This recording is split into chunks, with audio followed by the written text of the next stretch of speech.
এই বিষয়ে আপনাদের মন্তব্য। আমি আপনার প্রথম প্রশ্নটা বলি যে আমরা যে জায়গাগুলো গেলাম আপনারা দেখেছেন, এটা ছবি আমরা দিয়েছি, খুবই টাইনি, খুবই ক্ষুদ্র ক্ষুদ্র রুম, এবং এটা যে প্যাসেজ খুবই দূর, কিছু কিছু ক্ষেত্রে দেখা যাচ্ছে যে আমরা ওই ইট ভেঙে ওইটার থেকে প্যাসেজ তৈরি করা হয়েছে।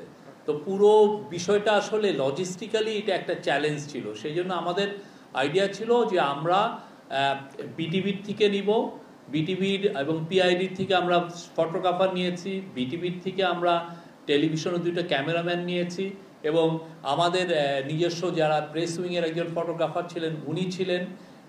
এছাড়া আমরা বাইরের থেকে নিয়েছি আল জাজিরাকে আর নেত্র নিউজ জানেন, সে বাংলাদেশ ফোকাস একটা নিউজ ওয়েবসাইট, এবং তাদের এই যে আয়নাঘরের বিষয়ে তাদের যথেষ্ট অবদান আছে। তারা কিন্তু এটার সাথে ডগেটলি তারা কিন্তু এই জিনিসটা পার্সিউ করছিল সেই স্টোরিটা, তো তাদেরকে আমরা নিয়েছি। আর একজন সাংবাদিকও ছিলেন। এর বাইরে আমরা নিতে পারিনি, আসলে লজিস্টিক্যালি এটা খুব চ্যালেঞ্জিং ছিল এইটা নেওয়ার বিষয়টা।